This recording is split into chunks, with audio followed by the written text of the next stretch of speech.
industry, as in when you say cake confectionaries in Ibadan, Southwest, even in Lagos, Nigeria, I was the one that pioneered the first bread exhibition in Africa. Wow. I was the one that pioneered the first bread magazine in Africa. You can type your phone and Google it, you'll see it. I'm not being proud about it, but it's just a fact. But along the line, a lot of things happened, and I realized that everything was just going down, down, down, down, and it crashed. I learned a lot of lessons along the line, and that's what I want to talk to us about. The first thing was, when it happened, I isolated myself because I didn't want to talk about it.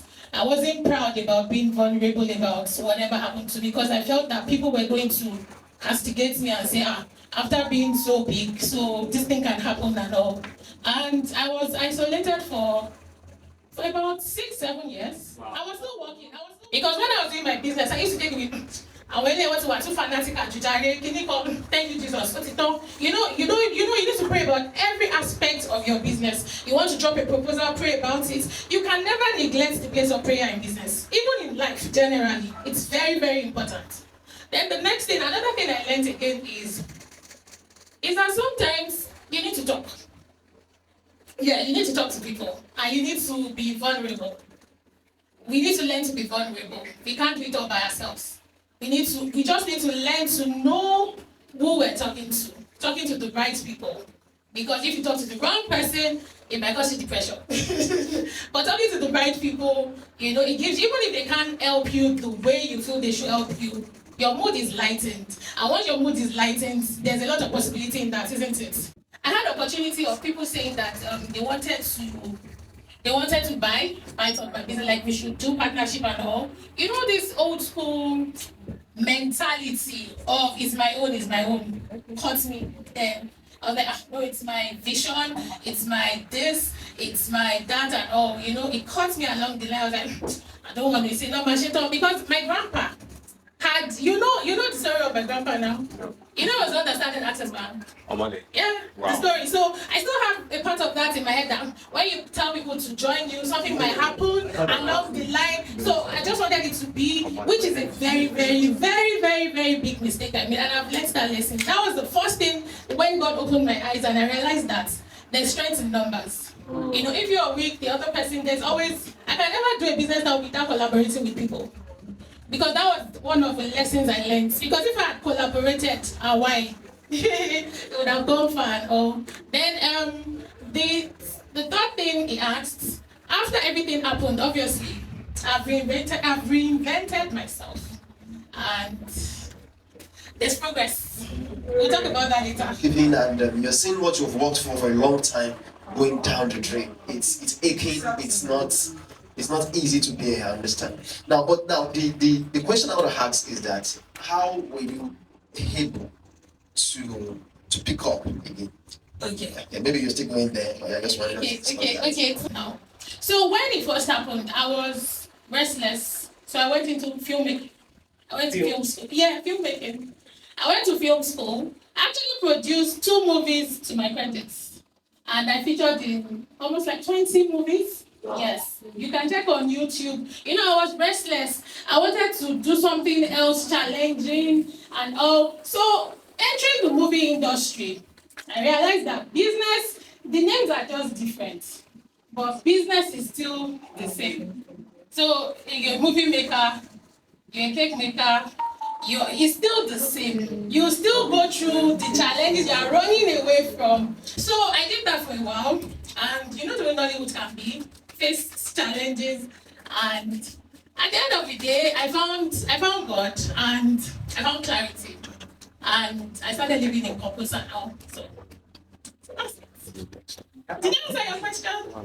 Yeah. Not clearly. Can I just add to that? Yes. From my personal experience. Okay. When my poultry business crashed, Yeah.